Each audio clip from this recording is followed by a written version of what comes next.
A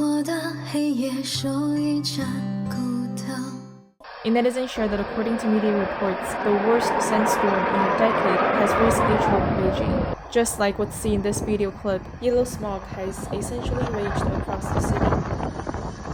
A netizen then shared a screenshot of People's Daily's Overseas edition publishing an article about how the sandstorm has hit the Persian Gulf area and that the sky there has turned orange. A netizen that appears to be from Beijing said, "I lived in Beijing for 10 years, just under this very similar air condition as we see today. I have some respiratory conditions. During my time in Beijing, there have been many times when I could not go to sleep due to heavy coughing. I've tried traditional Chinese medicine as well as Western medicine, but none of which helped. After exhausting all possible avenues, I applied for asylum, citing environmental concerns in China, and I flee along with my child, even though I had to let go of everything that I've worked hard for."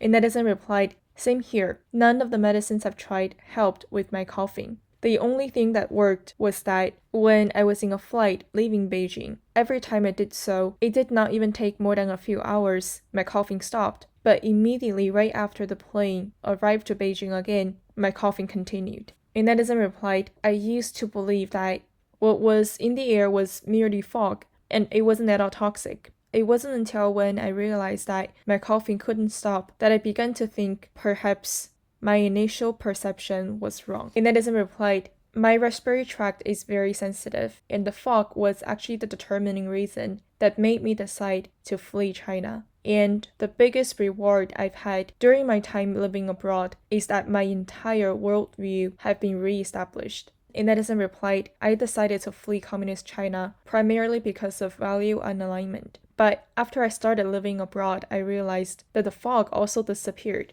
A netizen from Taiwan said, "I heard that people in mainland China are not allowed to leave negative comments regarding the so-called electoral system reform in Hong Kong. Otherwise, they will be interrogated by police. It appears that the so-called patriots governing Hong Kong basically implies that those who are loyal to the Communist Party of China govern Hong Kong.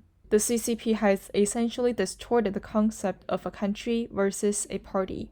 A netizen shared that according to media reports, Chinese Communist Party officials have made it clear publicly that being patriotic implies being loyal to the party. According to this article published in Hong Kong Free Press, loyalty to China's Communist Party will be key to deciding if a Hong Konger is a patriot, a senior Chinese official said Tuesday. As Beijing draws up new laws to fight the finance hub's politicians, its latest plan is to impose sweeping changes to Hong Kong's already limited election system, barring anyone not deemed loyal enough and reducing the influence of the small number of directly elected positions. Dubbed Patriots Governing Hong Kong, Beijing says the changes are needed to restore stability and to plug loopholes that accommodate anti-China forces. At a press conference, a senior Chinese diplomat was asked whether patriotism would be defined as loyalty to the Communist Party like it is on the mainland. And here's how Song Ruan, the Deputy Commissioner of China's Ministry of Foreign Affairs in Hong Kong, replied, quote, "When we talk about patriotism, we are not talking about the abstraction of loving a cultural or historical China, but rather loving the currently existing People's Republic of China under the leadership of the Chinese Communist Party. Patriots should respect the Chinese Communist Party. We will review whether candidates meet that criteria."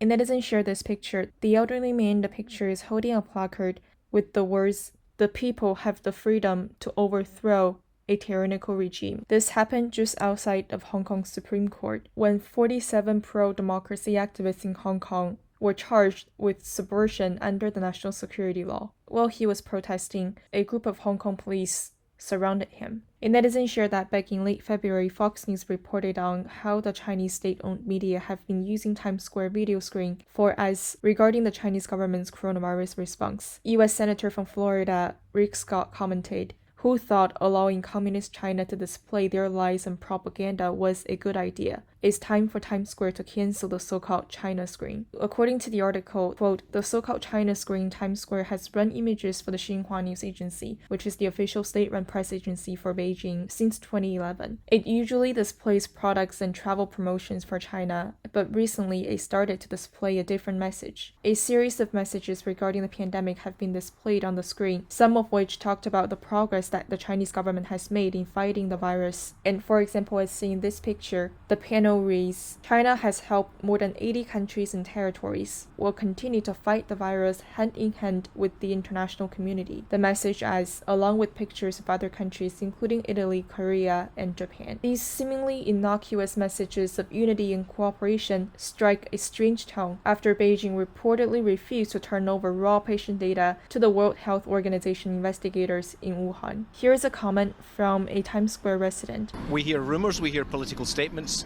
We don't necessarily hear the truth or see the truth because we're not told the truth by our news agencies. Once we know the facts, then we can judge accurately. Child, we will take you in. Child,